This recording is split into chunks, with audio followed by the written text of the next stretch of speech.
जय हिंद दोस्तों। Welcome to AP academy.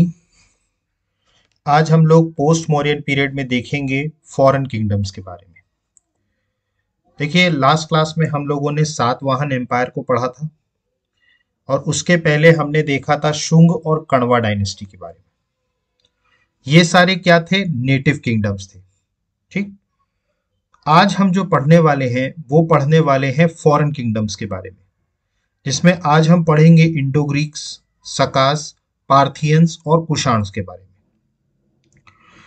देखिए, मौर्य एम्पायर का जब डिसइंटीग्रेशन हुआ, ठीक, मतलब मौर्य एम्पायर को जब एक तरीके से कहा जाए अशोक के टाइम पे अगर हम बात करें, तो जो मौर्य साम्राज्य था, ठीक, अगर आप बात करें तो वो पूरे इंडिया में मौर्य साम्राज्य जो था वो फैला हुआ था। ठीक। अब इंडिया के जितने भी पार्ट थे, एक्सेप्ट अगर हम बात करें तो साउथ में केरल का कुछ पार्ट, तमिलनाडु का कुछ पार्ट और नॉर्थ ईस्ट का, इन पार्ट्स को छोड़ दिया जाए तो बाकी सब कुछ अफगानिस्तान तक, बाकी ये सारा कुछ किसके पास था?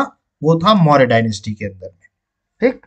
तो अगर हम एरिया वाइज अगर हम उसको देखें, ठीक, तो जो हमारा सेंट्रल इंडिया था, ठीक, इसके अलावा हमारा जो ईस्टर्न इंडिया था, मतलब जो आज हम पाटलिपुत्र की बात करते हैं, ईस्टर्न इंडिया, ठीक, इसके अलावा अगर हम बात करें तो जो नर्मदा नदी के नीचे डेक्कन वाला पार्ट है वो भी मौर्य डायनेस्टी का पार्ट था। ठीक।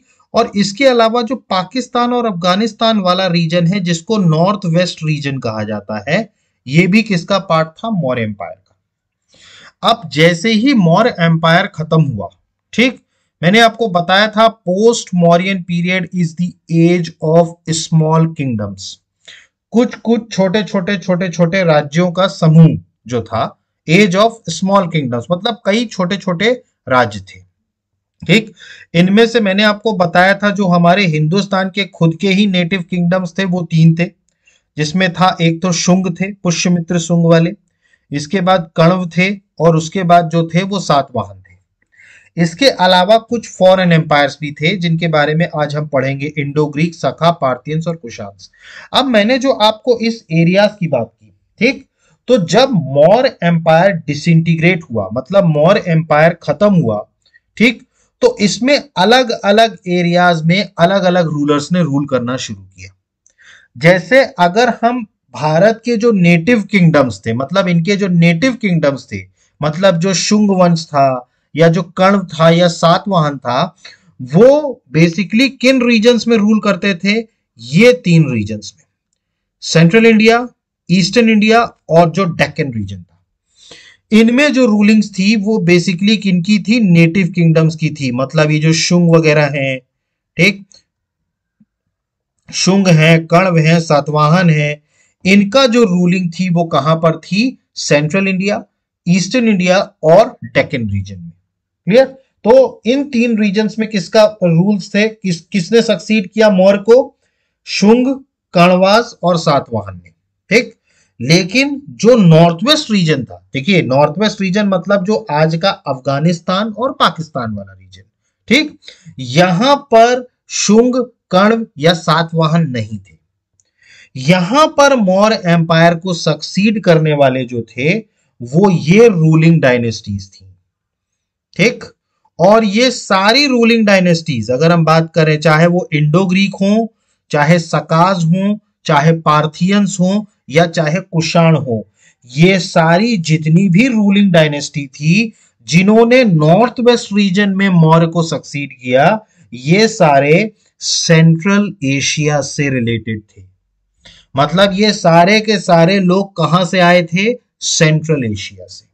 इसीलिए यहां पर मैंने आपको ब्रैकेट में लिखा फॉरेन किंगडम के साथ सेंट्रल एशियन कॉन्टैक्ट, क्योंकि ये जो जितने भी किंगडम्स थे, चाहे इंडो ग्रीक हो, चाहे सकाज हो, चाहे पार्थियंस हो, चाहे कुषाण हो, ये सब क्या थे? सेंट्रल एशिया के थे। ये सब सेंट्रल एशिया से नॉर्थ वेस्ट की तरफ आए थे। भारत का जो नॉर्थ वेस्ट रीजन था, मतलब जो आज का अफगानिस्तान और पाकिस्तान वाला जो रीजन है, ठीक, तो इसीलिए इनको कहा जाता है सेंट्रल एशियन कॉन्टैक्ट्स। ठीक है। अगर आप एनसीईआरटी, ओल्ड एनसीईआरटी पढ़ेंगे हिस्ट्री में, तो उसमें इस चैप्टर का नाम ही दिया हुआ है सेंट्रल एशियन कॉन्टैक्ट।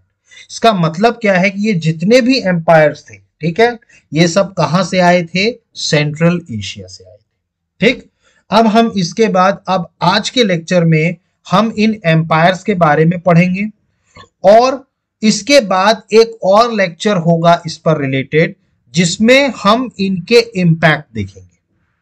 देखिए, ये फॉरेन किंगडम को हम दो पार्ट्स में पढ़ेंगे। पहले पार्ट में तो हम इंडो ग्रीक, सकाज, पार्थियंस और कुशान्स के बारे में पढ़ेंगे। इनके बारे में डिटेल में समझेंगे, कौन कौन से एरिया पे ये रूल करते थे, कौन कौन इनके मेन मेन लीडर्स थे। इसके बाद इन फॉरेन किंगडम्स का इम्पैक्ट क्या पड़ा भारत के ऊपर, इसको हम नेक्स्ट क्लास में पढ़ेंगे। क्लियर? तो जो इसका इम्पैक्ट है वो कब पढ़ेंगे? हम नेक्स्ट क्लास में पढ़ेंगे।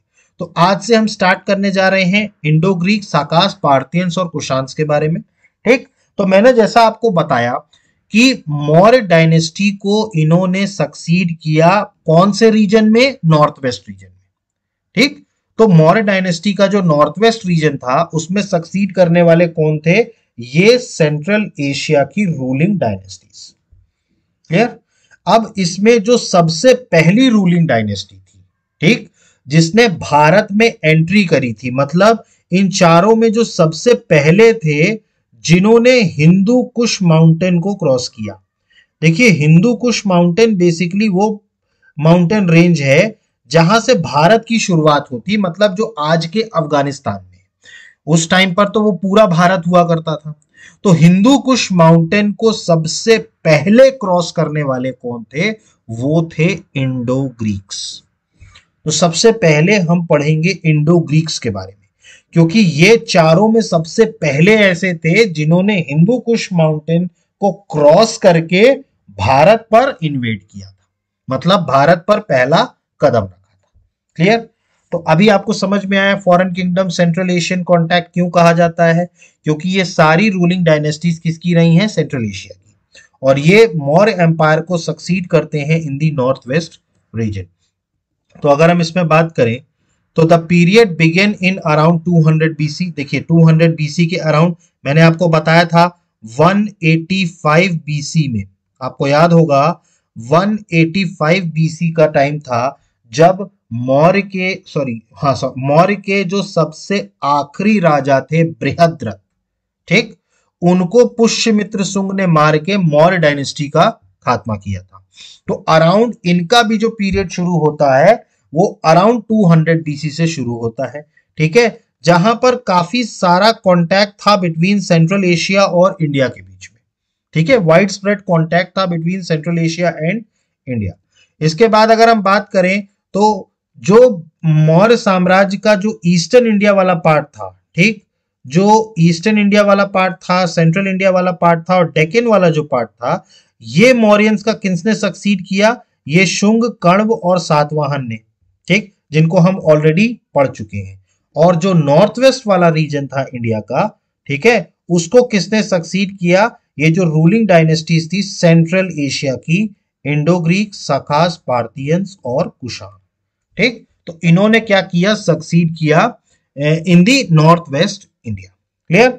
अब जो सबसे पहले आते हैं इनमें से, ठीक है, अब इन चारों में से अगर बात करें तो कुषाण जो रहे हैं वो सबसे फेमस रहे हैं।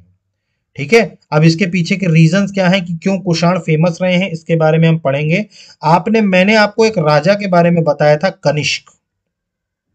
ठीक, तो कनिष्क जो राजा थे वो इसी कुषाण वंश के थे। ठीक है, कनिष्क के बारे में अभी हम आगे पढ़ेंगे। मैं आपको कनिष्क के बारे में बता चुका हूं, आपको याद दिलाऊंगा मैंने कहा बताया था। ठीक, तो ये आपको समझ में आया। ठीक, अब इसके बाद जो पहला एम्पायर, ठीक है, जिसने भारत पर आक्रमण किया फॉरेनर, वो थे इंडो ग्रीक्स। ठीक, तो अब हम देखते हैं इंडो ग्रीक्स के बारे में। ठीक, देखिए, ये इनका रीजन था पूरा नॉर्थ वेस्ट रीजन। देखिए, आज का जो पाकिस्तान है, अफगानिस्तान वाला रीजन है, यहां पर ये रूलिंग इनकी चलती थी। ठीक है, देखिए, इनका इन्वेजन जो शुरू हुआ वो 200 बीसी के बाद से शुरू हुआ। मतलब जैसे जैसे मौर्य डायनेस्टी कमजोर पड़ती गई, इन्होंने धीरे धीरे कई सारे जो इन्वेजन्स थे वो इस एरिया से होने लगे थे। ठीक है, और इनमें सबसे पहले जिन्होंने हिंदू कुश माउंटेन को क्रॉस किया था वो इंडो ग्रीक्स थे। ठीक है, वो कौन थे? Indo Greeks. ठीक, ये जो इंडो ग्रीक्स थे, ये बेसिकली यहां पर आपको एक जगह दिख रही होगी बैक्ट्रिया, ये आपको जगह दिख रही है बैक्ट्रिया। ठीक, ये जो इंडो ग्रीक्स थे ये इस बैक्ट्रिया से रूल किया करते थे, मतलब इनकी पहले राजधानी क्या थी? बैक्ट्रिया। ठीक है, अब ये बैक्ट्रिया आज का कहां है? आज का ये जो अफगानिस्तान का जो नॉर्दर्न पार्ट है, मतलब नॉर्थ अफगानिस्तान, उस रीजन में ये हुआ करता था बैक्ट्रिया। ठीक है, तो आज का जो नॉर्दर्न अफगानिस्तान है इसके ऊपर से एक नदी बहती है। ठीक है, ये जो मैं आपको डायरेक्शन दिखा रहा हूं, इस नदी का नाम आप याद रखिएगा, इस नदी को बोलते हैं ऑक्सस नदी। ये कौन सी नदी है? ऑक्सस नदी। ठीक, जो किसके, इसके ऊपर से जो है वो बहती थी। ठीक, तो इंडो ग्रीक्स जो थे वो बेसिकली इस बैक्टीरिया नामक जगह पर रूल करते थे। ठीक है, और यहां से ऊपर से इनकी जो थी एक नदी बहा करती थी, ऑक्सस रिवर। ठीक, अब यहां पर अगर हम बात करें तो इंडो ग्रीक के भारत पर आक्रमण के कारण क्या थे? देखिए, इंडो ग्रीक वहां पर सुखी थे। ठीक है, तो ये भारत पर इन्होंने आक्रमण क्यों किया? ठीक, इसके पीछे दो रीजंस हैं।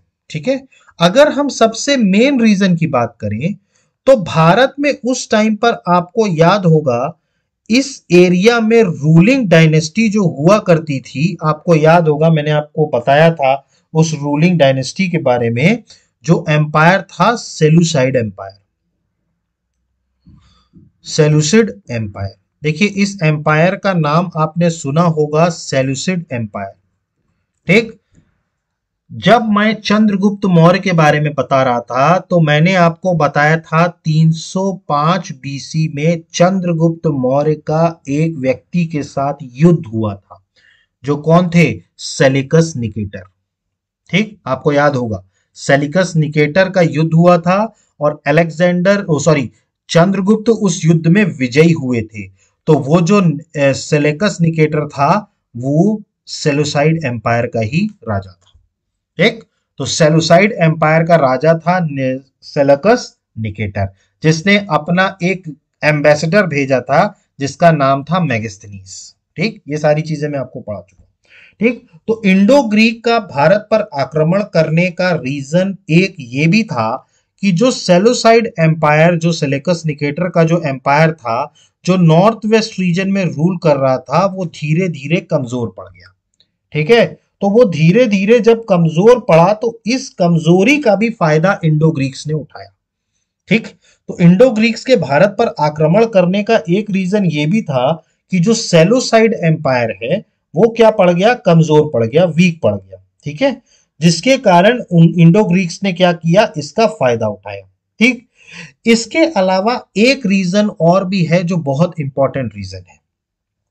देखिए उस टाइम पर क्या हुआ था, सेंट्रल एशिया में अगर हम बात करें, इसके ऊपर का एरिया जो था ये सेंट्रल एशिया था। अगर आप अफगानिस्तान के जो ऊपरी साइड जाएं, मतलब रशिया के दक्षिण साइड, तो वो पूरा एरिया आज का क्या कहलाता है? Central Asia.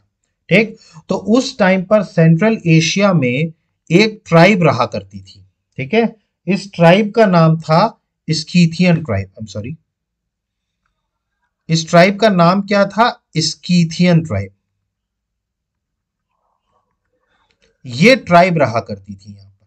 ठीक, अब इस ट्राइब का बेसिकली हुआ क्या, उस टाइम पर जो चाइना वाला बॉर्डर था, मतलब अगर हम बात करें ये चाइना वाला जो हिस्सा था, यहां पर अगर हम बात करें तो यहां पर उस टाइम के चाइना के जो राजा थे, ठीक है, वो क्या थी, ये जितनी भी सेंट्रल एशिया के जो किंगडम्स हुआ करते थे ये बार बार चाइना पर आक्रमण किया करते थे।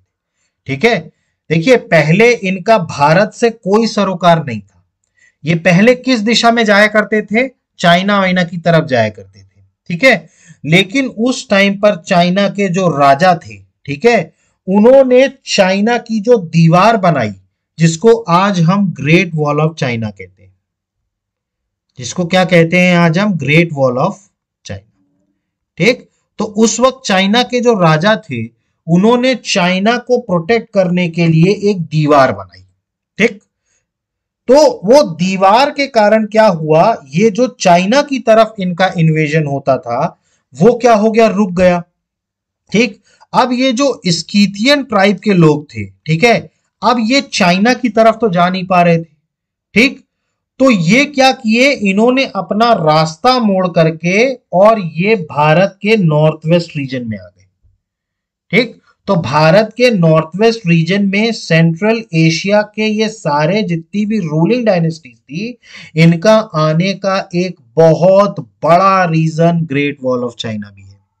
चाइना की दीवार खड़ी कर देने के कारण ये जो ट्राइब्स थे इन्होंने क्या किया, यहां पर बैक्टीरिया में जो ग्रीक राजा रूल किया करते थे उनको क्या किया, परेशान करना शुरू कर दिया। ठीक, उनको क्या करना शुरू कर दिया, प्रेशराइज शुरू कर दिया, जिसके कारण फिर इंडो ग्रीक्स को ये बैक्टीरिया वाला रीजन छोड़ के भारत में आना पड़ा। तो इसका दूसरा रीजन एक ये भी है कि एक तो सेलुसाइड एम्पायर का कमजोर होना, वो तो एक रीजन है ही, लेकिन दूसरा रीजन जो है वो ये जो स्कीथियन ट्राइब थे, ठीक है, इनके दबाव में आकर, इनके प्रेशर में आकर के ग्रीक्स को अपनी जगह छोड़ करके कहां आना पड़ा, हिंदू कुश माउंटेन क्रॉस करके भारत में आना पड़ा। क्लियर, तो यहां पर दो रीजंस थे। सबसे पहला रीजन तो सेलुसाइड एम्पायर का कमजोर होना और दूसरा इंडो ग्रीक्स का वहां से खदेड़े जाना, किसके द्वारा, स्कीथियन ट्राइब के द्वारा।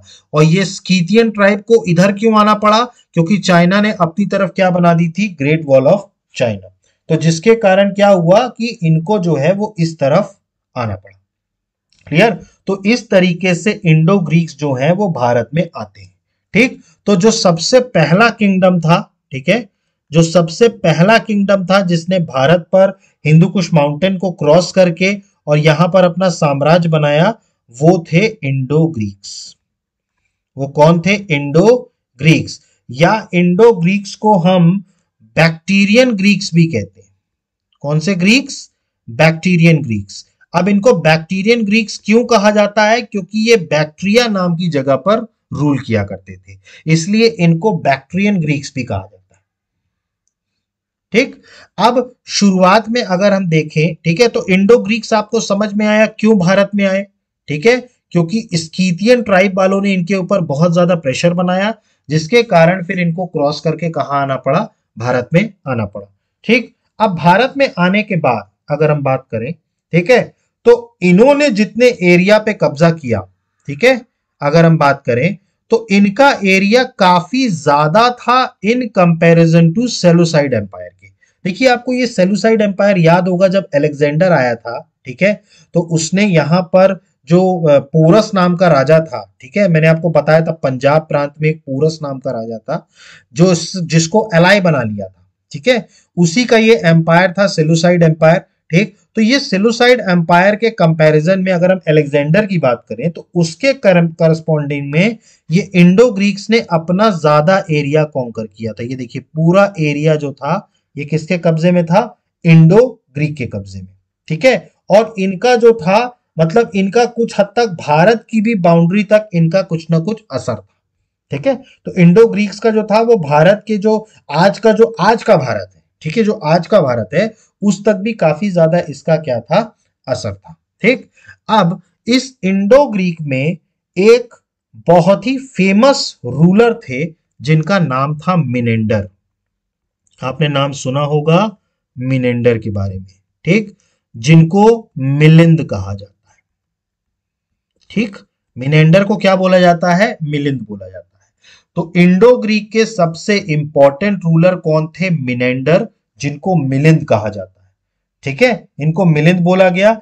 इनकी जो कैपिटल थी, अगर हम बात करें, देखिए इंडो ग्रीक अब बैक्टीरिया से तो हट चुके थे, तो अब भारत में भी इनको अपनी कैपिटल बनानी थी। ठीक, तो इनकी जो कैपिटल थी, ठीक है, वो आज का पंजाब का जो सियालकोट वाला रीजन है, ठीक है, इनकी जो राजधानी थी वो कौन सी थी, सकाला। ये आपको याद रखना है। मिनेंडर की जो कैपिटल थी वो क्या थी, सकाला, जो आज का सियालकोट है, जो आज के पंजाब में है। ठीक, पंजाब में जो सियालकोट वाला रीजन है वहां पर ये हुआ करता था सकाला जगह, ये क्या थी, मिनेंडर की कैपिटल थी। ठीक, ये मिनेंडर या मिलिंद की क्या थी, कैपिटल थी।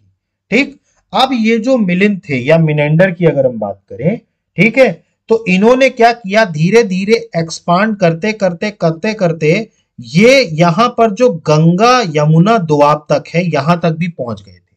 मतलब जो गंगा दोआब था, ठीक है, गंगा यमुना दोआब, वहां तक ये क्या हो गए थे, पहुंच गए थे इन्वेड करते करते। ठीक, अब उसके बाद मिनेंडर के साथ एक चीज हुई। मिनेंडर ने उसके बाद, आप याद करिए मैंने आपको ये चीज बताई थी, इन्होंने बौद्ध धर्म अपना लिया था। ये जो मिनेंडर थे इन्होंने क्या अपना लिया था, बुद्धिज्म अपना लिया था। ठीक, तो जिस व्यक्ति ने इनको बुद्धिज्म में कन्वर्ट किया था, ठीक, उस व्यक्ति का नाम आपको याद रखना है, उस व्यक्ति का नाम था नागसेना। नागसेना। ठीक, देखिए ये जो मिनेंडर थे, मिलिंद, ठीक है, ये इंडो ग्रीक के राजा थे, ठीक है, रूलर थे। इन्होंने बौद्ध धर्म अपनाया। ठीक, अब जिन्होंने इनको बौद्धिज्म में कन्वर्ट किया था, ठीक है, वो कौन थे, नागसेना, या इनको हम नागार्जुना के नाम से भी जानते हैं। नागार्जुना, ठीक है, नागार्जुन के नाम से भी जाना जाता है। तो ये नागार्जुन जो थे, नागसेना, ठीक है, इन्होंने बौद्ध धर्म में कन्वर्ट करने का काम किनको किया था, मिनेंडर या मिलिंद को। ठीक, अब जब मिनेंडर जो थे वो जब बौद्ध धर्म में कन्वर्ट होने की बातचीत चल रही थी इन लोगों की, इनकी और नागसेना की, तो मिनेंडर ने कई सारे क्वेश्चंस पूछे रिलेटेड टू बुद्धिज्म। किनसे पूछे, नागसेना से। इन्होंने कई सारे क्वेश्चंस पूछे, किसने पूछे, मिनेंडर ने। तो मिनेंडर ने कई सारे प्रश्न किए बुद्धिज्म के बारे में, किससे, नागसेन से। ठीक, और नागसेन ने उसके उत्तर दिए। ठीक, तो यहां पर क्वेश्चन और आंसर का एक अध्याय बना। ठीक, जिसमें किसके क्वेश्चन थे, मिलिंद के क्वेश्चन थे और नागसेना के आंसर थे। ठीक, मतलब मिलिंद जो भी प्रश्न पूछते थे, ठीक है, बुद्धिज्म के बारे में, नागसेन क्या थे, उसका आंसर दिया करते थे। ठीक, तो यहां पर क्वेश्चन और आंसर का एक संवाद चल रहा था और इस संवाद को रिकॉर्ड करके इसको एक बुक में कंपाइल किया गया। ठीक, ये बुक आपको याद रखनी है, बहुत इंपॉर्टेंट बुक है, जिसका नाम है मिलिंद पानो। मिलिंदा पानहो, मिलिंद पानहो, ये किताब। ठीक, इसमें उस टाइम के ग्रीक के जो राजा मिनेंदर या मिलिंद थे, उन्होंने बौद्ध धर्म से रिलेटेड जो जो सवाल पूछे और नागसेन ने जो जो जवाब दिए, ये क्वेश्चन और आंसर को कंपाइल किया गया और एक बुक में तब्दील किया गया, जिस बुक का नाम था मिलिंद पानहो। ठीक है, या हम इसको क्वेश्चंस ऑफ मिलिंद भी कहते हैं। क्या बोलते हैं इसको, क्वेश्चंस ऑफ मिलिंद। ये बुक का नाम याद रखिएगा, ये बुक बहुत बार क्वेश्चन में पूछी गई है, क्वेश्चन पेपर में, मिलिंद पन्हो। ठीक है, it is questions of Milind. ठीक, ये बहुत इंपॉर्टेंट पॉइंट आपको याद रखना है। मिनेंडर जो ग्रीक का राजा था, उसने बौद्ध धर्म अपनाया। बौद्ध धर्म अपनाने से पहले उसने कई सारे बुद्धिज्म से रिलेटेड सवाल नागसेन से पूछे और नागसेन ने क्या किया, उसका जवाब दिया। और इन क्वेश्चन आंसर्स को जो कंपाइल किया गया एक किताब में, वो कौन सी थी, मिलिंदा पानो। ठीक, तो ये जो है इंडो ग्रीक्स के बारे में था। अब देखिए इंडो ग्रीक्स के बारे में एक और बहुत ज्यादा इंपॉर्टेंट चीज है। ठीक है, इन्होंने बहुत सारे कॉइन्स इशू किए थे। देखिए सिक्के चलाने का जो था, फॉरेन किंगडम्स इसलिए भी जाने जाते थे अपने सिक्कों के कारण। तो इंडो ग्रीक्स भी क्या थे, इंपॉर्टेंट भारत के इतिहास में इसलिए हैं क्योंकि इन्होंने बहुत सारे सिक्के चलाए थे। ठीक है, बहुत सारे इन्होंने सिक्के चलाए थे और इन्होंने ऐसे सिक्के चलाए थे जिस सिक्कों में छाप उनके राजा की हुआ करती थी। मतलब उनके राजा की सील वाले कॉइन्स इन्होंने एट्रीब्यूट किए।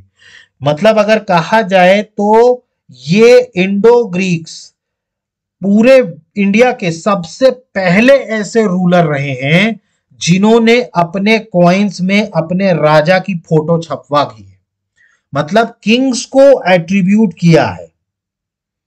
ठीक है, मैं आगे आपको इनके कॉइन्स दिखाऊंगा। इनके कॉइन्स में क्या है, इनके जो राजा रहे हैं उनकी फोटो रही है। इससे पहले किसी भी भारत में किसी भी साम्राज्य में किसी ने भी ऐसे सिक्के नहीं बनाए जिसमें उनके राजा की फोटो। इंडो ग्रीक सबसे पहले ऐसे थे जिन्होंने ऐसे सिक्के इशू किए जो इनके राजा को एट्रीब्यूट किए जाते हैं। ठीक है, और गोल्ड कॉइन्स अगर हम बात करें, सोने के सिक्के, ठीक, इनको इसलिए भी बहुत ज्यादा इंपॉर्टेंट माना जाता है कि हमारे देश में, ठीक है, सबसे पहली बार गोल्ड कॉइन्स को इशू करने वाले भी इंडो ग्रीक्स थे। सोने के सिक्के चलाने वाले जो थे वो सबसे पहले कौन थे, ग्रीक थे, इंडो ग्रीक। ठीक, इसके बाद धीरे धीरे कुषाणों ने भी सोने के सिक्के चलाए, फिर गुप्त एम्पायर में तो सोने के सिक्कों का अंबार लग गया था। लेकिन भारत में जो सबसे पहले शुरुआत करी थी गोल्ड कॉइन्स इशू करने की, सोने के सिक्के चलाने की, वो किसने की थी, इंडो ग्रीक्स ने। ठीक, तो आपको इंडो ग्रीक्स को इस एवज में भी भारत की हिस्ट्री में याद रखना है कि सिक्कों के रूप में ये जाने जाते थे। सबसे पहला पॉइंट तो ये कि इनके सिक्कों में राजा की फोटो हुआ करती थी, मतलब इन्होंने अपने सिक्के को एट्रीब्यूट किया था टू द किंग्स। और दूसरी बात, इंडिया में गोल्ड कॉइन्स, सोने के सिक्के चलाने वाले सबसे पहले जो राजा हुआ करते थे वो किसके हुआ करते थे, इंडो ग्रीक्स के हुआ करते थे। क्लियर, इंडो ग्रीक्स के हुआ करते थे। अब अगर हम बात करें इंडो ग्रीक्स की, तो इनका एक आर्ट भी बहुत मशहूर हुआ है। ठीक है, इस आर्ट का नाम आप याद रखिएगा, हेलेनिस्टिक आर्ट। ये आर्ट लाने वाले भी कौन थे, इंडो ग्रीक्स थे। ठीक है, ये सब मैं अभी आगे नोट्स में बताऊंगा। ठीक है, अभी आप समझिए। ठीक, तो हेलेनिस्टिक आर्ट जो है ये इनका एक आर्ट हुआ करता था। ठीक है, इनका क्या हुआ करता था, सबसे इंपॉर्टेंट फीचर हुआ करता था इनका हेलेनिस्टिक आर्ट। ठीक है, देखिए जब ग्रीक यहां पर आए ना, ठीक है, तो यहां पर जिन लोगों के साथ वो कांटेक्ट में आए वो तो नॉन ग्रीक्स थे। ठीक, मतलब यहां पर तो भाई ये तो विदेशी थे ग्रीक्स तो। ठीक, इन्होंने जब आक्रमण किया तो ये लोग कई ऐसे नॉन ग्रीक लोगों से भी कांटेक्ट में आए। ठीक, तो ये जो हेलेनिस्टिक आर्ट है, ठीक है, ये उसी का आउटकम है। मतलब ये जो हेलेनिस्टिक आर्ट जो है, ठीक है, जो बाद में अगर भारत में अगर हम बात करें तो भारत में ये आर्ट किस नाम से मशहूर होगा, गांधार। आपने पढ़ा होगा गांधार आर्ट के बारे में। ठीक, तो ये जो गांधार आर्ट है, ठीक है, ये भी भारत में इसका एक एग्जाम्पल है। जब ग्रीक्स यहां पर नॉन ग्रीक्स के कांटेक्ट में आए तो उससे जो आउटकम निकला जिस आर्ट में, वो कौन सा था, हेलेनिस्टिक आर्ट। ठीक, तो ये इंडो ग्रीक्स के बारे में था। ठीक, अब एक एक करके हम पॉइंट्स देखते हैं इंडो ग्रीक्स में। अभी तक हमने जो जो पढ़ा वो सारे पॉइंट्स हम यहां पर स्लाइड्स में देखते हैं। आपको समझ में आया? ठीक, देखते हैं। तो इंडो ग्रीक्स की बात करें तो मैंने आपको बताया सबसे पहले जिन्होंने हिंदू कुश माउंटेन को क्रॉस किया, ठीक है, वो ग्रीक्स थे। ठीक है, और ये ग्रीक कहां पर रूल किया करते थे, बैक्ट्रिया में रूल किया करते थे, जो कौन सी नदी के साउथ में था, ऑक्सस रिवर के साउथ में, जो आज का नॉर्थ अफगानिस्तान एरिया है। ठीक, इसके बाद अगर हम बात करें तो इनका सबसे इंपॉर्टेंट कॉज था इन्वेजन का, सेलोसाइड एम्पायर का वीक होना। देखिए ये इतनी आसानी से इसलिए भी आक्रमण करने में सफल हो गए कि जो उस टाइम पर यहां पर जो सेलोसाइड एम्पायर था वो क्या पड़ गया था, वीक पड़ गया था। तो जो सेलोसाइड एम्पायर था वो क्या था, वीक पड़ गया था। इसी कारण से इन्होंने इसमें इन्वेजन किया। इसके बाद बात करें तो मैंने आपको बताया था एक ट्राइब हुआ करती थी, स्कीथियन ट्राइब। ठीक है, जो उन्होंने क्या किया, बाद के जो ग्रीक रूलर्स थे, ठीक है, उनके ऊपर बहुत ज्यादा दबाव डाला। ठीक है, जिसके कारण वो अपना एरिया उनको छोड़ना पड़ा। और ये स्कीथियन ट्राइब इस तरफ क्यों आए थे, क्योंकि उधर ग्रेट वॉल ऑफ चाइना बन गया था। इसके बाद अगर हम बात करें तो ये जो बैक्टीरियन ग्रीक्स थे, इसी कारण से इनको फोर्स किया गया कि ये इंडिया की तरफ क्या करे, इन्वेड करे। इसके बाद बात करें तो पहले जिन्होंने इंडिया में इन्वेड किया वो कौन थे, ग्रीक्स थे, जिनको इंडो ग्रीक्स या बैक्ट्रियन ग्रीक्स भी कहा जाता है। इनको इंडो ग्रीक या बैक्ट्रियन ग्रीक क्यों कहा जाता है? क्योंकि ये बैक्ट्रियन नाम की जगह पे रूल किया करते थे। इसके बाद अगर हम बात करें तो बिगिनिंग में अगर हम बात करें तो इंडो ग्रीक्स ने कौन सा नॉर्थ वेस्ट पार्ट को ऑक्यूपाई किया था, जो नॉर्थ वेस्टर्न रीजन था इंडिया का उसको ऑक्यूपाई किया। इसके बाद अगर हम बात करें तो जो सबसे फेमस ग्रीक रूलर रहे, ठीक है, वो कौन रहे? मिनेंडर। ठीक है, मैंने आपको बताया था जिनको क्या बोला जाता था? मिलिंद बोला जाता था। ठीक, इन्होंने क्या किया था? इनकी कैपिटल जो थी वो सकाला थी, मॉडर्न डे में जो अपना पंजाब का जो सियालकोट रीजन है वो। इसके बाद अगर हम बात करें तो इनको बुद्धिज्म में कन्वर्ट करने वाले कौन थे भाई? नागसेन, जिनको नागार्जुन कहा जाता था। और मिनेंदर ने कई सारे नागसेन से क्वेश्चन पूछे रिलेटेड टू बुद्धिज्म और उन क्वेश्चन और आंसर्स को रिकॉर्ड किया गया बुक के फॉर्म में, जिस बुक का नाम था मिलिंदा पानहो, या हम इसको क्वेश्चंस ऑफ मिलिंद भी कहते हैं। ये बुक बहुत इंपॉर्टेंट है, आप नोट रखिएगा, क्योंकि इस बुक से बहुत सारे क्वेश्चंस जो हैं वो प्रीवियस ईयर में पूछे गए हैं। ठीक है, तो मिलिंद पानहो क्वेश्चंस ऑफ मिलिंद, ये बुक आपको याद रखनी। नेक्स्ट, तो इंडो ग्रीक रूलर्स बहुत इंपॉर्टेंट रहे हैं हिस्ट्री ऑफ इंडिया में, क्योंकि बहुत सारे क्वाइंस इन्होंने क्या किए? इशू किए। और इंडो ग्रीक सबसे पहले ऐसे रूलर हैं जिन्होंने क्वाइंस को इशू किया, जिन्होंने उसको एट्रीब्यूट किया टू द किंग्स। मतलब इनके जो सिक्के हुआ करते थे उन पर किसकी छाप हुआ करती थी? राजाओं की। इसके बाद अगर हम बात करें तो इंडो ग्रीक्स जो थे जिन्होंने सबसे पहले गोल्ड कॉइन्स को इशू किया था इंडिया में। फिर Greek rule introduced features of Hellenistic art. ठीक है, देखिए हेलेनिस्टिक आर्ट जो है इसका जो है फीचर को इंट्रोड्यूस किया था in the north west frontier of India. और इसका जो बेस्ट एग्जांपल है भारत में वो कौन सा है? गांधार आर्ट। ठीक, कौन सा आर्ट है? गांधारा आर्ट। ठीक, ये देखिए ये वो सिक्के हैं। ठीक है, देखिए यहाँ पर ये राजा का जो है छाप बनी हुई है। ठीक है, ये सारे सिक्के चलाने वाले कौन थे?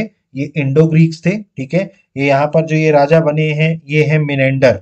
ठीक है, ये जो कौन है? ये कौन है? मिनेंडर है। ठीक है, तो इनसे रिलेटेड ये सिक्के हुआ करते थे।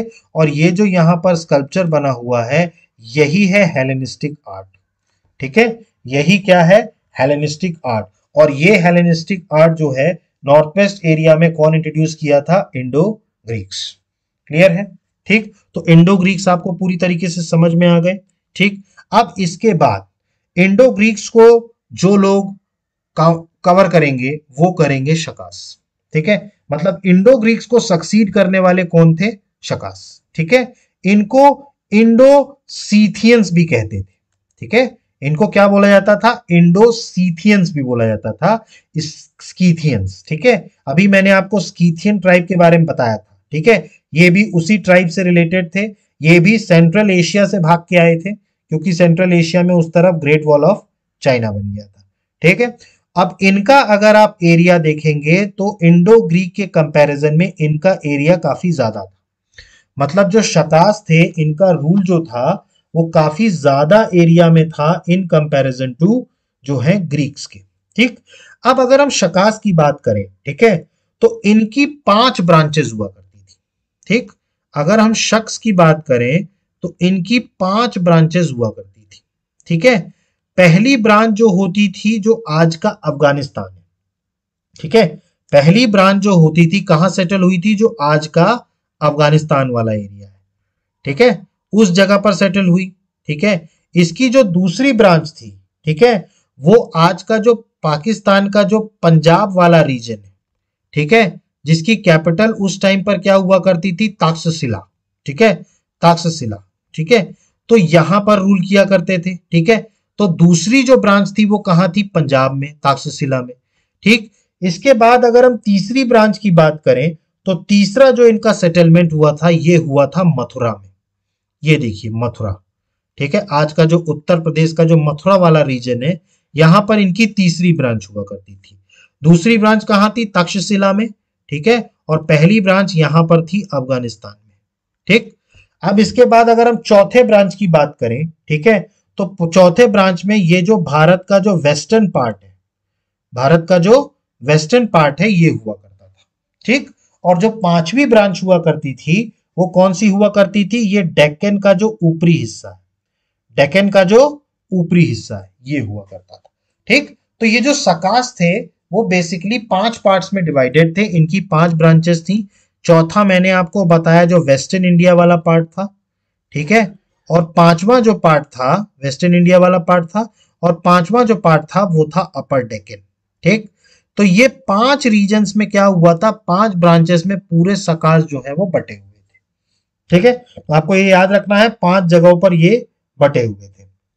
ठीक, सकास के बारे में आपको इसलिए भी एक बहुत इंपॉर्टेंट पॉइंट याद रखने की जरूरत है। उज्जैन के उस टाइम पर एक राजा हुआ करते थे। उज्जैन के क्या हुआ करते थे, एक राजा हुआ करते थे। जब ये शकास लोग सब जगह पर इन्वेड कर रहे थे तो उस टाइम पर इनकी भी शकास की लड़ाई उज्जैन के एक राजा से हुई थी। मतलब उस टाइम पर उज्जैन के एक राजा थे, ठीक है, जिनकी लड़ाई किसके साथ हुई थी, शकास के साथ हुई थी। और ये जो हुई थी, ठीक है, ये हुई थी अराउंड 57 बीसी के। ठीक है, 57 बीसी के अराउंड उज्जैन के राजा और शकास के बीच में युद्ध हुआ था, और उज्जैन के राजा ने यहां पर शकास को हरा दिया था। ठीक है, और हराने के बाद, ठीक है, मतलब शकास को अपने एरिया से भगाने के और उनको हराने के बाद उन्होंने एक टाइटल होल्ड किया था जो कि बहुत इंपॉर्टेंट टाइटल हुआ करता है इंडियन हिस्ट्री में, वो है विक्रमादित्य। ठीक, तो उज्जैन के ये जो राजा थे, इन्होंने सकास को हराने के बाद ये जो टाइटल लिया विक्रमादित्य। ठीक है, और ये विक्रमादित्य जो टाइटल था ये उसके बाद से इंडियन हिस्ट्री में बहुत फेमस हुआ। क्योंकि अभी आप आगे के भारत के इतिहास में आप पढ़ेंगे कि उसके बाद से, इसके बाद से आपको तकरीबन 14 ऐसे रूलर्स रहेंगे जिन्होंने विक्रमादित्य की उपाधि ली है। इसमें अगर सबसे इंपॉर्टेंट अगर हम बात करें तो उस टाइम पर गुप्त साम्राज्य के एक शासक रहे हैं चंद्रगुप्त मौर्य द्वितीय, सॉरी चंद्रगुप्त द्वितीय, आई एम सॉरी मौर्य लगा दिया मैंने, आई एम सॉरी, चंद्रगुप्त द्वितीय। ठीक है, इन्होंने भी विक्रमादित्य का टाइटल लिया था, और ये विक्रमादित्य टाइटल की शुरुआत जो करी थी वो इसी उज्जैन के राजा ने करी थी। मतलब जब आप किसी बड़े एम्पायर को हरा करके और उस विक्ट्री को आप एज अ तबका मानते हैं तो उसमें इन्होंने अपने आप को टाइटल दिया विक्रमादित्य का। तो इसके बाद जितने भी राजा हुए, ठीक है, जो भी जीता, तो ज्यादातर राजाओं ने अपने आप को क्या टाइटल दिया, विक्रमादित्य। ठीक, तो एक तो सबसे पहली चीज विक्रमादित्य जो टाइटल है उसका आविष्कार यहीं से हुआ। ठीक है, दूसरा इस जीत के बाद, ठीक है, इस जीत के बाद उन्होंने एक एरा चलाया, ठीक है, जो विक्रमादित्य अपने आप को कहते थे, उन्होंने एक एरा चलाया जिसको कहा जाता है विक्रम संवत। ये एक तरीके का कैलेंडर है। ठीक है, इन्होंने अपना युग चलाया, एरा जिसको बोलते हैं, युग चलाया विक्रम संवत। ठीक है, और ये कब हुआ, 57 बीसी में, जब इन्होंने सकास को हराया। ठीक, तो आपको इसलिए बहुत इंपॉर्टेंट है ये कि सकास को हराने वाले कौन थे, उज्जैन के राजा थे जिन्होंने बाद में अपने आप को टाइटल होल्ड किया विक्रमादित्य का, और इन्होंने एक कैलेंडर चलाया, एरा चलाया जिसका नाम था विक्रम संवत। ये विक्रम संवत आपने नाम सुना होगा, और ये कब चलाया गया, 57 बीसी में। ठीक, तो जो आज का विक्रम संवत की अगर हम बात करें तो अगर जैसे हम आज जो कैलेंडर यूज करते हैं, अगर हम आज की बात करें तो आज जो हम कैलेंडर यूज करते हैं वो जॉर्जियन कैलेंडर यूज करते हैं। आज के हमारे जो साल हैं, ठीक है, वो किस कैलेंडर के हिसाब से हैं, जॉर्जियन कैलेंडर के हिसाब से।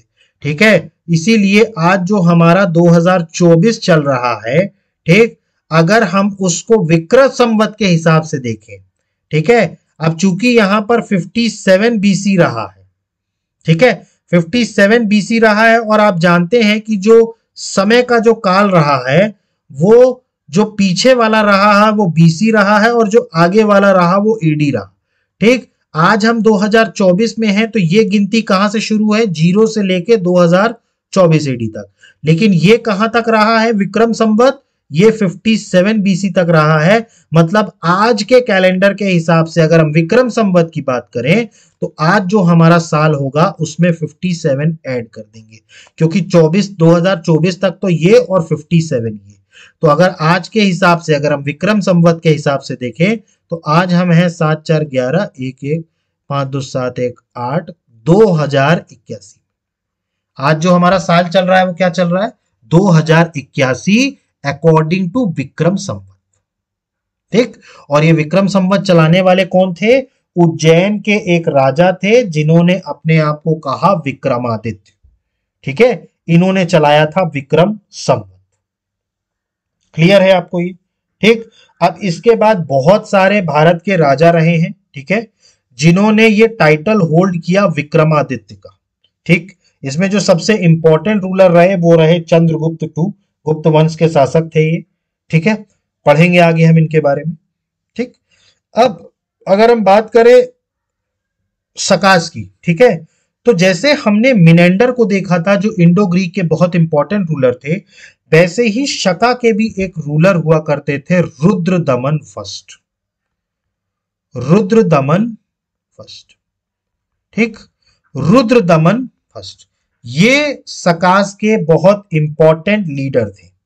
ठीक है, रूलर थे। ठीक है, वो कौन थे, रुद्रदमन वन। अब इन्होंने सिर्फ सिंध वाले एरिया पे राज नहीं किया, इन्होंने गुजरात से लेके मालवा से लेके कोणकर, नर्मदा वैली और कैथीवार तक इन्होंने अपना राज चलाया। ठीक है, ये रुद्रदमन वन इसलिए भी इतिहास में फेमस है। आपको याद होगा मैंने आपको एक लेक के बारे में बताया था, सुदर्शन लेक। सुदर्शन लेक के बारे में बताया था जो मौर्य साम्राज्य में के टाइम पर बनी थी। ठीक है, तो ये रुद्रदमन वन जो थे, शका के जो राजा थे, इन्होंने सुदर्शन लेक की रिपेयरिंग कराई थी, इसलिए फेमस है। ठीक है, रुद्रदमन वन फेमस किस लिए हैं, इन्होंने सुदर्शन लेक की रिपेयरिंग करवाई थी। ठीक है, मतलब उसका रख रखाव जो है वो अच्छे से करवाया गया था, मतलब उसको रिपेयर करवाया गया था। तो ये किसने करवाया था, रुद्रदमन वन ने। ठीक है, तो रुद्रदमन वन जो है वो इतिहास में इसलिए भी फेमस है। ठीक है, और दूसरा इनका जो दूसरा जो है सबसे फेमस अगर हम बात करें रुद्रदमन की, तो इन्होंने सबसे पहले ये ऐसे फॉरेन रूलर रहे हैं या हम कह लें रूलर रहे हैं जिन्होंने संस्कृत में अभिलेख लिखा है। मतलब इनका जो इंस्क्रिप्शन है, ठीक है, वो संस्कृत में है। ठीक, तो ये पहले ऐसे रूलर रहे हैं जिन्होंने सबसे पहला बड़ा इंस्क्रिप्शन किस लैंग्वेज में छपवाया है, संस्कृत में। ठीक, तो संस्कृत में इंस्क्रिप्शन छपवाने वाले सबसे पहले जो रहे हैं रूलर फॉरेनर जो सेटल हुए, वो कौन हुए, रुद्रदमन। ठीक, तो रुद्रदमन दो चीजों के लिए फेमस है, एक तो सुदर्शन लेक के लिए रिपेयर कराने के लिए और दूसरा संस्कृत इंस्क्रिप्शंस के लिए।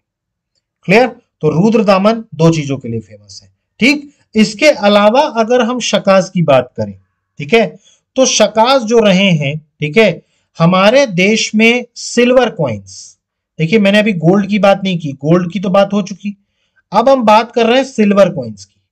ठीक है, चांदी के सिक्के चलवाने वाले कौन थे, शकास।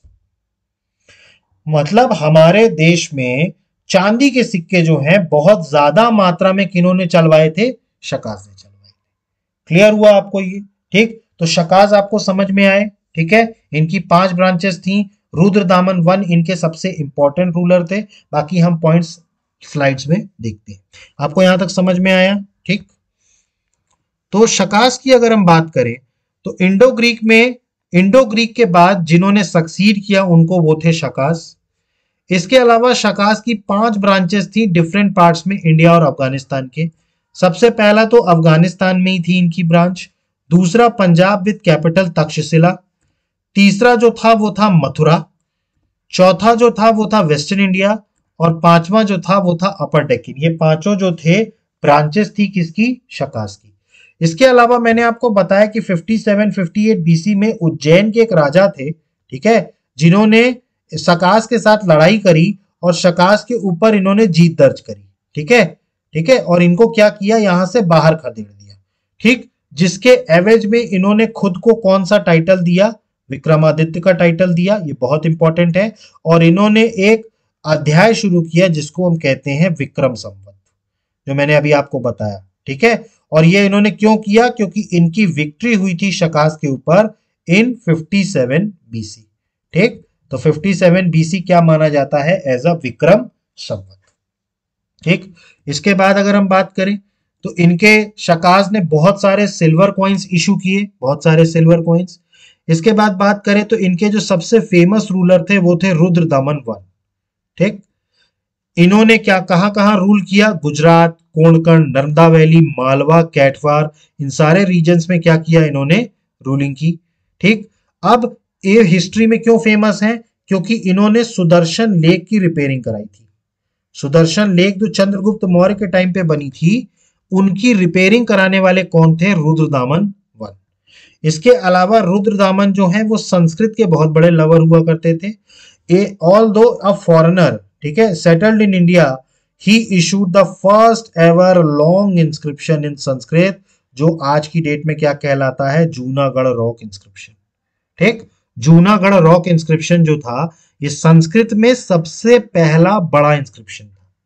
ठीक है, बाकी जितने उस टाइम पर चूंकि इंस्क्रिप्शंस हुआ करते थे वो ज्यादातर इंस्क्रिप्शंस किस लैंग्वेज में हुआ करते थे, प्राकृत लैंग्वेज में, क्योंकि प्राकृत किसकी लैंग्वेज थी, बौद्ध धर्म की लैंग्वेज थी।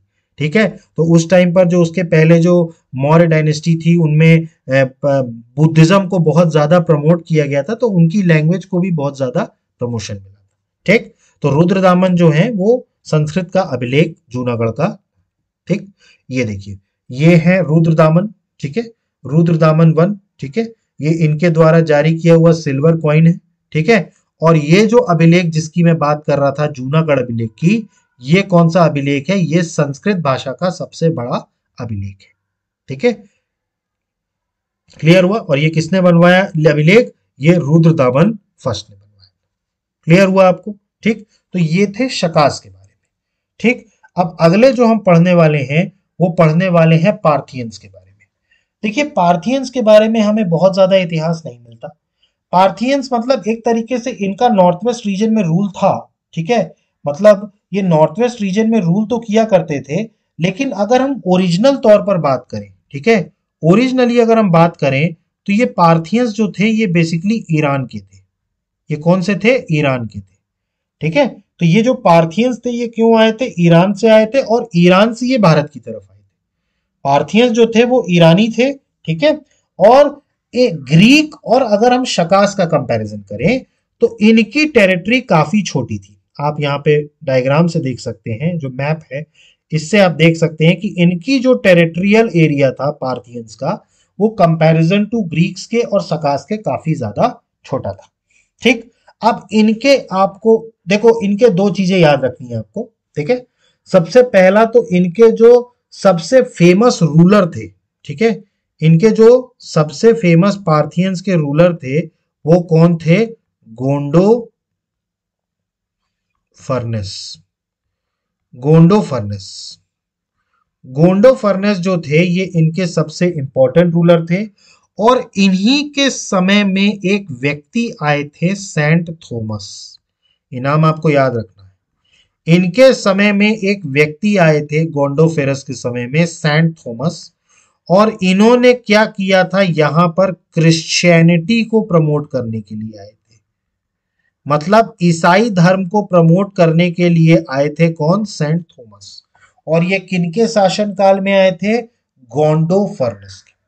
ठीक, तो इस पार्थियंस में आपको सबसे इंपॉर्टेंट जो बात याद रखनी है वो यही रखनी है कि इनके समय में सेंट थॉमस आए थे ईसाई धर्म का प्रचार करने के लिए, मतलब क्रिश्चियनिटी को प्रमोट करने के लिए।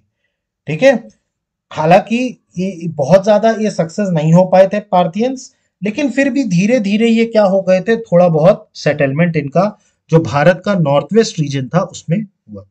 ठीक, तो पार्थियंस के बारे में ज्यादा कुछ है नहीं हिस्ट्री में। पार्थियंस के बारे में सिर्फ दो ही तीन चीजें याद रखनी है। ओरिजिनली ये कहां को बिलोंग करते थे, ईरान को। इनके कंपैरिजन अगर किया जाए ग्रीक और शकाज से तो इनका पोर्शन बहुत छोटा था। इसके अलावा इनके जो सबसे फेमस किंग थे, ठीक है, पार्थियन किंग थे, वो थे गोंडोफेरनस। फिर इसके बाद अगर हम बात करें तो इनके शासनकाल में सेंट थॉमस नाम के एक व्यक्ति आए थे जिन्होंने क्रिश्चियनिटी को प्रमोट करने के लिए काम किया था। ठीक, अब अगर हम बात करें तो पार्थियंस भी एक तरीके से इंटीग्रल पार्ट हो गए थे इंडियन पॉलिटी और सोसाइटी का। देखिए, जब आप एक जगह जा करके सेटल हो जाते हैं तो वहां पर वहां की पॉलिटी और वहां की सोसाइटी से जो होता है वो आपका एक इंटीग्रल, आप उसके एक पार्ट हो जाते हैं। ठीक, तो पार्थियंस के बारे में इतना ही था, इसमें ज्यादा कुछ और है नहीं। ठीक है, ये पार्थियंस के सिक्के हैं, आप देख लीजिएगा। यहाँ पर ये जो फोटो बनी है ये है गोंडो फर्नेस, ये गोंडो फर्नेस की फोटो बनी। मैंने आपको बताया था इंडो ग्रीक्स के बाद से जो सिक्के थे वो किंग को एट्रीब्यूट करना शुरू कर दिया गया था। ठीक है, अब इसके बाद जो लास्ट रूलर आते हैं वो आते हैं कुषाण। देखिए, कुषाण एम्पायर बहुत इंपॉर्टेंट है। ठीक है, क्यों इंपॉर्टेंट है? क्योंकि ये सबसे लंबे समय तक और इनका जो एरिया ऑफ ऑपरेशन था या एरिया जो था इनका डोमिनेशन का वो काफी ज्यादा पैमाने पर था। ठीक, तो आप देख सकते हैं कुषाण का जो एम्पायर था, ठीक है, वो नॉर्थ वेस्ट रीजन तो छोड़ दीजिए, साथ ही साथ ये अपना गंगा दोआब रीजन में इवन सारनाथ तक, काशी तक इनका जो था टेरिटरी इनकी बनी हुई थी। मतलब एक तरीके से कहा जाए तो ईस्ट में अगर हम बात करें तो वाराणसी तक, अगर हम बात करें तो वाराणसी तक क्या था इनका प्रभाव था, प्रभुत्व था। ठीक, तो अब हम पढ़ेंगे कुषाण के बारे में और इन्हीं के समय में जो सबसे इंपॉर्टेंट इसके लीडर रहे हैं वो कौन रहे हैं? कनिष्क रहे हैं, जो सबसे फेमस रूलर रहे हैं। ठीक, कनिष्क को सेकंड अशोक भी कहा जाता है, मतलब अशोक का द्वितीय पाद। ठीक है, अब इनको सेकंड अशोक क्यों कहा जाता है ये मैं आगे आपको समझाऊंगा। ठीक, तो सबसे पहले अगर हम कुषाण की बात करें, ठीक है, तो कुषाण सबसे लास्ट थे। ठीक है, जो जिन्होंने पोस्ट मौर्यन पीरियड में जो नॉर्थ वेस्ट रीजन में इन्होंने आक्रमण किया था। ठीक, अब अगर हम बात करें तो ये बेसिकली जो कुषाण थे, ठीक है, ये क्या कहलाते थे? ये यूचीज कहलाते थे। क्या कहलाते थे? ये यूचीज कहलाते थे। ठीक है, या इनको टोचरियंस भी कहा जाता था। क्या बोला जाता था? टोचरियंस कहा जाता था। ये यूचीज या क्या कहलाते थे? टोचरियंस कहलाते थे। ठीक है, अब ये यूचीज क्यों कहलाते थे? एक ट्राइब हुआ करती थी यूची, यूची नाम की एक ट्राइब हुआ करती थी जो कुषाण बिलोंग करते थे जिसको। ठीक, तो कुषाण बेसिकली किसको बिलोंग करते थे? आपको याद रखना है यूची ट्राइब को, इसीलिए ये यूचीज कहलाते थे। कुषाण यूचीज क्यों कहलाते थे? क्योंकि ये एक ट्राइब को बिलोंग करते थे। जो कौन सी ट्राइब थी? यूची ट्राइब। ये है, तो यूची ट्राइब हुआ करती थी, तो इसीलिए इनको क्या बोला जाता था? कुषाण बोला करते थे। ठीक है, ये भी चरवाहे थे। एक्चुअली कुषाण भी क्या थे? Nomadic people. नोमैडिक पीपल का मतलब होता है जो चरवाहे होते हैं। ठीक है, ये भी कहां से आए थे? सेंट्रल एशिया से आए थे, नोमैडिक पीपल्स थे। ठीक है, और इन्होंने धीरे धीरे कब्जा करना शुरू किया। सबसे पहले इन्होंने कहां पर कब्जा करना शुरू किया? अफगानिस्तान वाले रीजन में। ठीक है, यहां से क्या किया? कुषाणों ने शकास को भगाया। ठीक है, फिर धीरे धीरे ये कहां आते गए? धीरे धीरे ये काबुल वैली तक आते गए। ठीक है, काबुल वैली से फिर ये आगे बढ़े और हिंदू कुश माउंटेन क्रॉस करके ये ग्रीक और पार्थियंस वाले रीजन्स में आ गए। यहां पर इन्होंने धीरे धीरे अपना कब्जा शुरू किया। ठीक है, और फाइनली ये कहां कहां तक जाते गए? ये इंडस नदी का दोआब क्रॉस किया इन्होंने, फिर ये गंगा नदी के दोआब तक पहुंच गए। ठीक है, तो मतलब वहां से जो अफगानिस्तान से इनकी जर्नी शुरू हुई वो कहां तक पहुंची? गंगा दोआब तक पहुंच गई। क्लियर? तो ये वहां से शुरू हुए थे। ठीक है, इसीलिए इनका जो है जो एम्पायर रहा अगर हम बात करें, ठीक है, तो वो यहां पर मैंने आपको एक नदी बताई थी, ऑक्सस नदी। ये वो ऑक्सस नदी है। मैंने आपको बताया था बैक्ट्रियन जो प्लेस थी इंडो ग्रीक की, जो पहले जहां ग्रीक रूल किया करते थे, उनके ऊपरी नॉर्थ एरिया से एक रिवर बहती थी, ऑक्सस रिवर। तो कायदे से अगर आप देखें तो कुषाण का एम्पायर इस ऑक्सस रिवर से होते होते कहां तक आ गया था? गंगा तक। देखिए, पूरा ये जो पूरा एम्पायर है ऑक्सस नदी से होते हुए कहां तक आ गया था? गंगा तक आ गया था। ठीक है। और अगर हम आज की बात करें, ठीक है, आज की बात करें तो ये कहां तक फैला हुआ था, इनका जो एरिया था, ठीक है, जो एरिया इनका था वो कहां तक फैला हुआ था। यहां पर अगर हम सेंट्रल एशिया में, जो सेंट्रल एशिया में एक जगह है, ठीक है, जिसको बोला जाता है खोरासन, सॉरी, सेंट्रल एरिया में एक जगह है जिसको क्या बोला जाता था, खोरासन, ठीक है। तो सेंट्रल एरिया में खोरासन से लेकर के और बनारस तक, काशी, वाराणसी तक, ये इनका पूरा एरिया फैला हुआ था। मतलब ऑक्सस रिवर से लेके गंगा रिवर तक, और खुसरान जो है सेंट्रल एशिया का एक रीजन है, वहां से लेकर के और वाराणसी तक इनका पूरा एम्पायर जो है वो फैला हुआ था। मतलब इनका पूरा अफगानिस्तान, पूरा पाकिस्तान आज का जो एरिया है, ठीक है, ऑलमोस्ट पूरा पाकिस्तान, और भारत का जो नॉर्दर्न इंडिया वाला पार्ट है वहां पर भी, ये देखिए इंद्रप्रस्थ हो गया, देखिए नॉर्दर्न इंडिया, दिल्ली वाला रीजन, मेरठ वाला, ये मथुरा रीजन, तो ये सारे एरियाज पे किसका कब्जा था, कुषाणों का कब्जा था। ठीक है, तो कुषाण का जो एम्पायर था वो काफी ज्यादा बड़ा था। ठीक, अब अगर हम कुषाणों की बात करें तो कुषाणों की दो डायनेस्टीज की नाम हम सुनते हैं कुषाणों में। ठीक है, इनकी दो डायनेस्टीज हुआ करती थी। एक डायनेस्टी जो थी वो थी कैडफिसिस, एक डायनेस्टी कुषाणों की थी वो थी कैडफिसिस। इन्होंने तकरीबन 28 साल तक राज किया था। इन्होंने तकरीबन कितने साल तक राज किया था, 28 साल तक राज किया था। उसके बाद कैडफिसिस के बाद जो उसको रिप्लेस करेंगे, ठीक है, वो कौन करेंगे, कनिष्क। वो कौन करेंगे, कनिष्क। ठीक है, कनिष्क के बारे में मैं आगे बताऊंगा, कनिष्क के बारे में। ठीक है, तो इसमें बेसिकली दो ब्रांचेस, मतलब डायनेस्टीज जो थी वो दो उसमें थी। पहले जो थे वो थे कैडफिसिस, जिन्होंने अराउंड 28 साल राज किया। अब इन कैडफिसिस, ठीक है, उसके बाद जो इनको जो ओवरटेक करते हैं, ठीक है, वो कौन थे, कनिष्क। वो कौन थे, कनिष्क थे। ठीक, अब देखिए यहां पर कुषाण वंश को आपको कई सारे पैरामीटर्स ऐसे हैं जिससे आप कुषाण वंश को के बारे में हम जानते हैं या हम हिस्ट्री में उसको पढ़ते हैं। ठीक है, एक तो सबसे पहला इनका जो सबसे बड़ा अचीवमेंट भारत में था वो था गोल्ड कॉइन्स की क्वालिटी।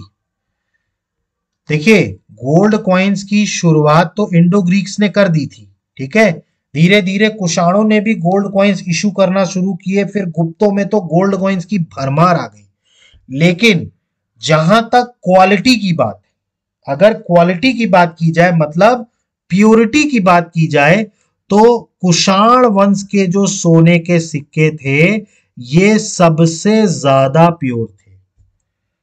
तो कई बार ये क्वेश्चन पूछा गया है कि गुणवत्ता या प्योरिटी के आधार पर किसके सिक्के सबसे ज्यादा प्योर थे, तो वो कुषाणों के प्योर थे। ठीक, देखिए संख्या की बात करेंगे तो संख्या में गुप्तों का नाम आता है। अगर आप संख्या की बात करेंगे कि किस डायनेस्टी ने सबसे ज्यादा गोल्ड कॉइन्स इशू किए, तो वो गुप्ता वंश था। लेकिन अगर आप क्वालिटी या प्योरिटी की बात करते हैं तो प्योरिटी के मामले में सबसे बढ़िया क्वालिटी के गोल्ड कॉइन्स जो इशू किए गए थे वो किस एम्पायर के द्वारा किए गए थे, कुषाणों के द्वारा। तो आपको ये पॉइंट याद रखना है।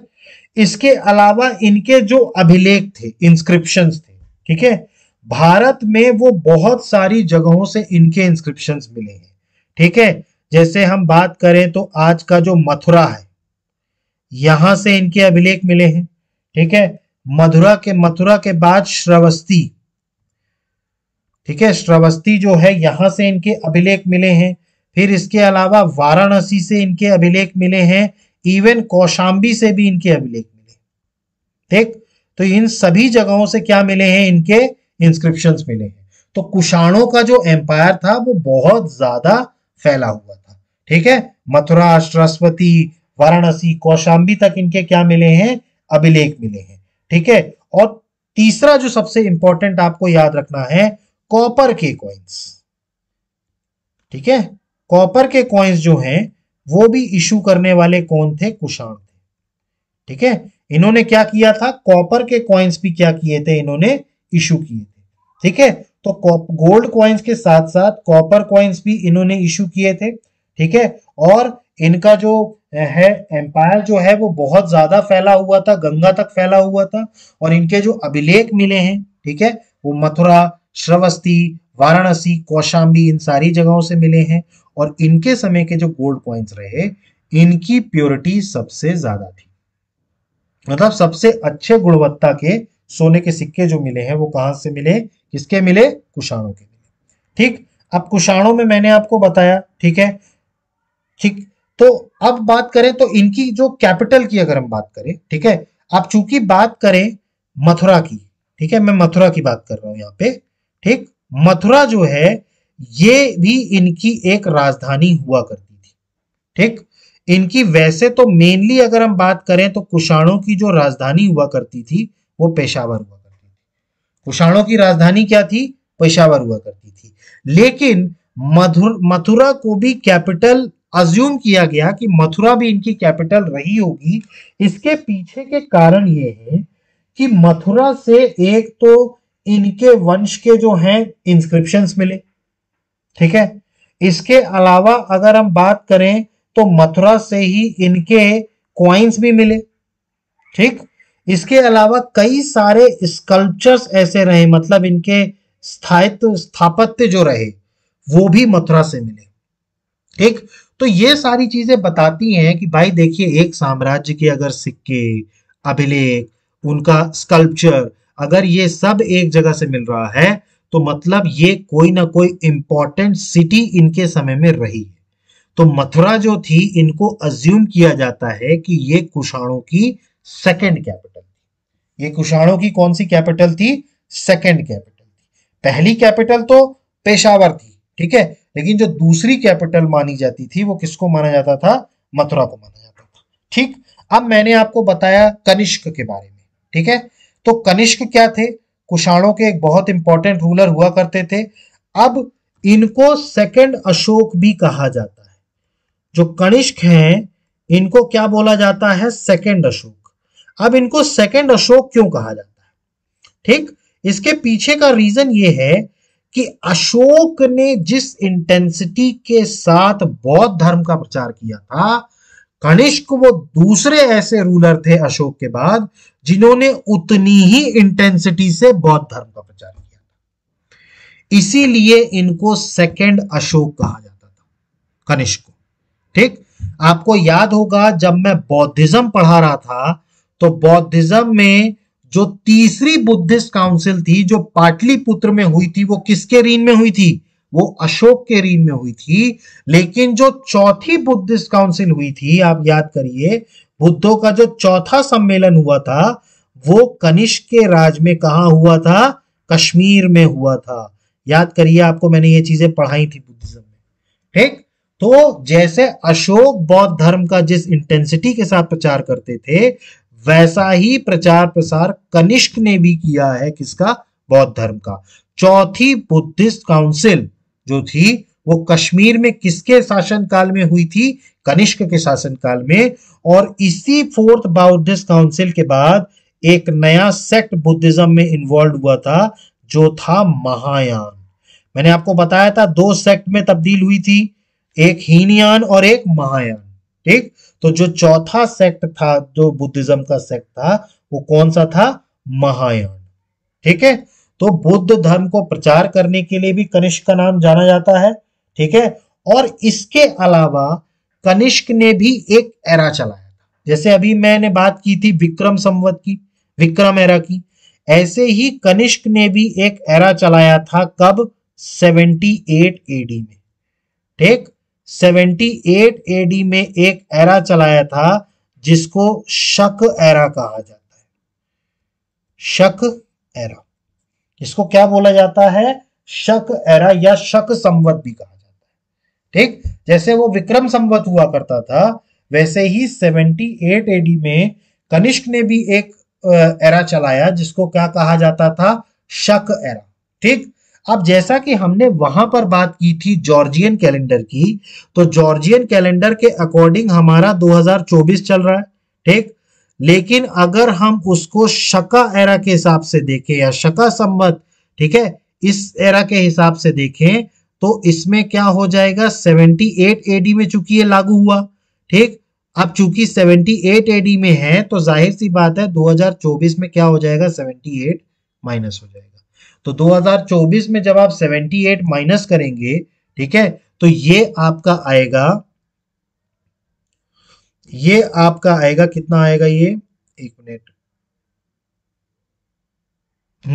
ये आएगा आपका 2024 से 14 6 12 7 5 1956।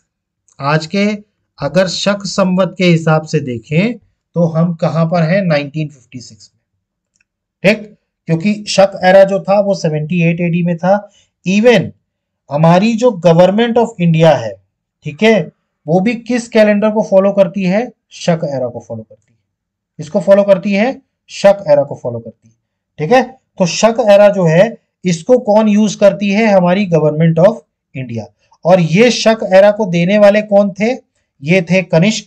कब दिया था इन्होंने, 78 एडी में, ठीक। तो ये सारे कुषाण के पॉइंट्स आपको समझ में आए।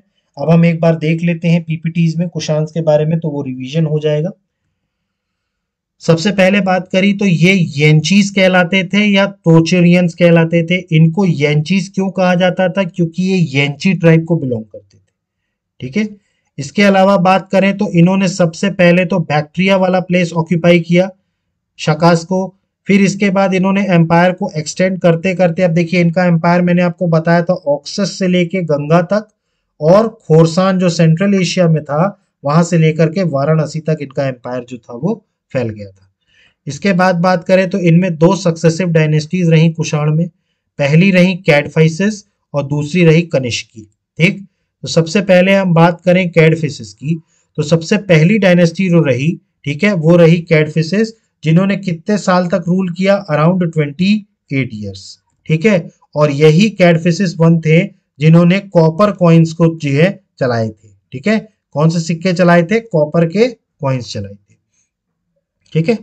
इसके बाद बात करें तो ये कैडफिसिस थे, इनको सक्सीड किसने किया, कनिष्क ने, ठीक है। कैडफिसिस के बाद जो दूसरे आए वो कौन आए, कनिष्क आए, ठीक है। अब कनिष्क की अगर हम बात करें तो कनिष्क के बारे में, तो अर्लीस्ट जो कुषाण किंग्स थे, मैंने आपको बताया था कि अर्लीस्ट जो कुषाण किंग्स थे इन्होंने बहुत सारे गोल्ड कॉइन्स इशू किए थे, लेकिन प्योरिटी उनकी बहुत ज्यादा थी, ठीक है।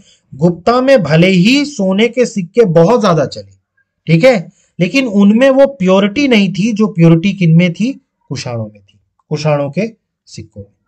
और कुषाण के सिक्के, ठीक है, इनके अलावा इंस्क्रिप्शंस, कंस्ट्रक्शंस और स्कल्पचर्स जो हैं वो मथुरा से मिले हैं। इसी कारण से ये अज्यूम किया गया कि मथुरा उनकी दूसरी राजधानी रही होगी। पहली कौन सी थी उनकी, पुरस्पुरा, या जिसको हम पेशावर कहते हैं, ठीक। तो ये पहली राजधानी थी और मथुरा क्या मानी गई, दूसरी राजधानी। इसके बाद अगर हम बात करें कनिष्क की, तो कनिष्क बहुत फेमस कुषाण रूलर थे। इन्होंने एक एरा शुरू किया, शका एरा, 78 एडी, जिसको गवर्नमेंट ऑफ इंडिया जो है वो क्या करती है, यूज करती है, गवर्नमेंट ऑफ इंडिया। इसके बाद बात करें तो कनिष्क ने अपने बुद्धिज्म को प्रचार करने के लिए ये बहुत ज्यादा फेमस थे, इसीलिए इनको सेकंड अशोक भी कहा जाता है। इन्होंने बुद्धिस्ट काउंसिल कराई कश्मीर में, ठीक है, जहां पर इन्होंने महायान सेक्ट को जो वो इंट्रोड्यूस किया। इसके अलावा बात करें तो कनिष्क जो है उनका आर्ट और संस्कृत लिटरेचर में भी बहुत ज्यादा रुचि थी, ग्रेट पैट्रॉन थे, ठीक है। और सक्सेसर जो रहे जितने भी कनिष्क के भारत में, ठीक है, वो कुछ सालों तक नॉर्थ वेस्ट रीजन में रूल करते रहे, ठीक है। और उनमें से कुछ भारतीय नाम से भी रूल करते रहे, जैसे एग्जाम्पल के तौर पे वासुदेव, ठीक। ये सब क्या रहे हैं, कनिष्क के जो रहे हैं सक्सेसर रहे हैं, ठीक है। ये देखिए, ये इन्हें कुषाणों के द्वारा जो गोल्ड कॉइन्स चलाए गए थे वो, ठीक है। और ये जो कॉपर के कॉइन्स थे, ठीक है, जो कैडफिसिस के टाइम पर चलाए गए थे, क्लियर। तो यहां पर आकर के आज हमने इन चारों रूलर्स के बारे में पढ़ा, इंडो ग्रीक, सकास, पार्थियंस और कुषाण के बारे में, ठीक। आज हमने देखा इनका एरिया क्या रहा, कौन कौन से इनके इंपॉर्टेंट रूलर रहे, और हमने बाकी सारी चीजें इनकी देखी। अब कल की क्लास में हम इनके ये जो फॉरेन रूलर्स रहे हैं, ठीक है, इनका क्या इम्पैक्ट पड़ा हमारे इंडियन सोसाइटी में, हमारे कल्चर में, हमारे रिलीजियन में, इन सारी चीज़ों पर इनका क्या इफेक्ट पड़ा, हम इसको नेक्स्ट क्लास में देखेंगे। देखिए, आई होप कि आपको सारी चीज़ें समझ में आ रही होंगी। मैं कोशिश कर रहा हूँ कि मैक्सिमम से मैक्सिमम चीज़ें जो हैं वो पीपीटी में ही कवर कर दूँ, ठीक है, जिससे आपको कहीं और इधर उधर भटकना ना पड़े। देखिए गाइज, अगर आपको फिर भी कोई डाउट उठ रहा है तो प्लीज़ कमेंट बॉक्स में मेंशन कीजिए, और अदरवाइज हमारे चैनल को मैक्सिमम से मैक्सिमम लाइक कीजिए, सब्सक्राइब कीजिए, मैक्सिमम से मैक्सिमम शेयर कीजिए, और अपने फ्रेंड्स, अपने कलीग्स को भी इसके बारे में बताइए, जिससे कि वो भी जो हम जो इतना अच्छे से हिस्ट्री को कवर कर रहे हैं तो वो भी इसका लाभ उठा सकें। So guys, thank you, have a good day, जय हिंद, नमस्कार।